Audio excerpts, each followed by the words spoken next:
প্রিয় ছাত্রছাত্রীরা, আজকে আমি তোমাদেরকে এই ভিডিওর মাধ্যমে ক্লাস 9-এর ভৌতবিজ্ঞানের যে প্রশ্নগুলো দেওয়া আছে রায়মাটির প্রশ্নবিচিত্রা 2024 সালে সেখানে দ্বিতীয় পর্যায়ে মূল্যায়ন অর্থাৎ সেকেন্ড সামেটিভের জন্য স্কুল নম্বর 6 অর্থাৎ 6 নম্বর স্কুলে যে প্রশ্নগুলো দেওয়া আছে এমসিকিউ এমসিকিউ টাইপসের প্রশ্ন অর্থাৎ প্রশ্ন মান 1-এর যে প্রশ্নগুলো আছে সেই প্রশ্নগুলো আমরা আজকে এই ভিডিওর মধ্যে আলোচনা করব। তো ভিডিওটা শুরু থেকে শেষ অবধি অবশ্যই তোমরা দেখবে এবং চ্যানেলে যদি নতুন হয়ে থাকে অবশ্যই চ্যানেলটাকে সাবস্ক্রাইব করে রাখবে পরবর্তী স্কুলে প্রশ্ন উত্তরগুলো পাওয়ার জন্য।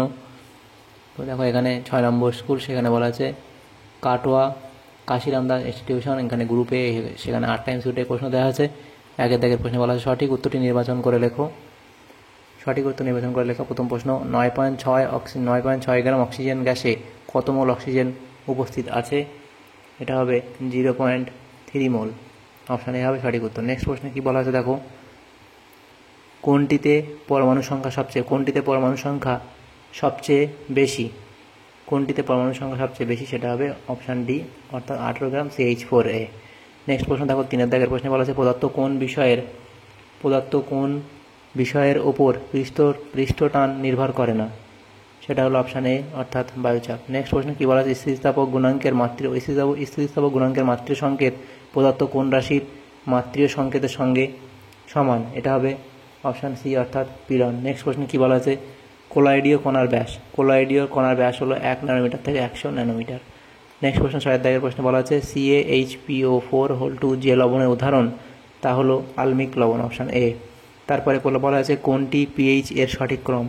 সেটা হবে অপশান এ টমেটোর রস, জল, টুথপেস্ট। নেক্সট প্রশ্ন কি বলা আছে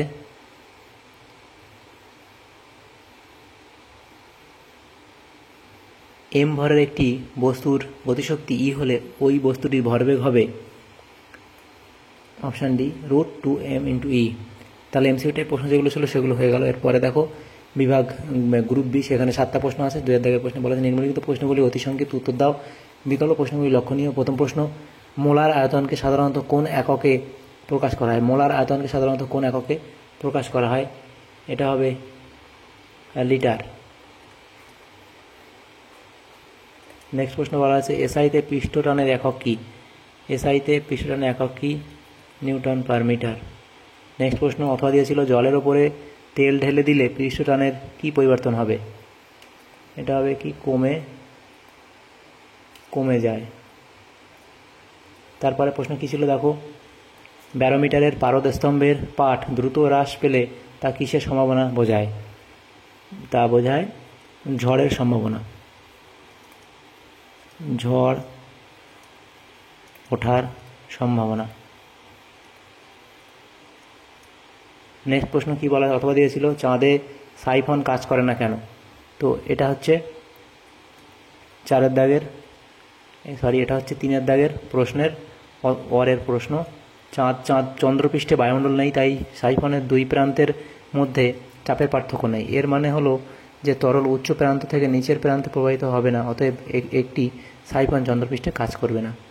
তারপরে প্রশ্ন 4-এর দাগে ছিল কি তরলের কোন ধর্মের জন্য বৃষ্টির ফোঁটা গোলাকার হয়? এটা হলো কি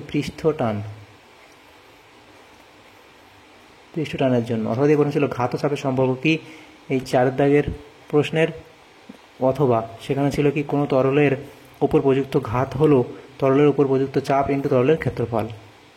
নেক্সট প্রশ্ন একটি দ্রবণ সম্পৃক্ত কিনা কিভাবে বুঝবে?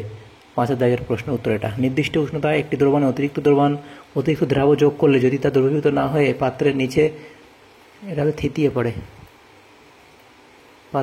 থিতিয়ে পড়ে এবং দ্রবণের ঘনত্ব অপরিবর্তিত থাকে তাহলে বুঝতে হবে দ্রবণটি সম্পৃক্ত। তারপরে ছিল 6-এর দাগের প্রশ্ন অম্লনাশকের মূল উপাদান কি কি? এটা হবে AlOH3, MgOH2 এবং NaHCO3।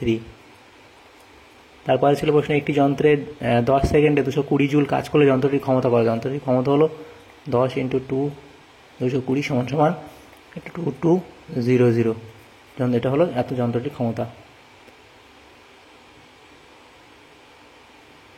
এত ওয়াট যন্ত্রটির ক্ষমতা, জুল × সেকেন্ড অর্থাৎ এত ওয়াট যন্ত্রটির ক্ষমতা। তাহলে দেখো গ্রুপ এ এবং বিতে যে প্রশ্নগুলো ছিল সমস্ত প্রশ্ন উত্তর আমরা করে দিলাম এই ভিডিওর মাধ্যমে। যদি তোমাদের সামনে উপকার এসে থাকে ভিডিওটা অবশ্যই লাইক করবে এবং বন্ধুদেরকে বেশি বেশি করে শেয়ার করবে। আর চ্যানেলে যদি নতুন থাকো তাহলে অবশ্যই চ্যানেলটাকে সাবস্ক্রাইব করে রাখবে পরবর্তী স্কুলের প্রশ্ন উত্তরগুলো পাওয়ার জন্য। Thank you, thanks for watching.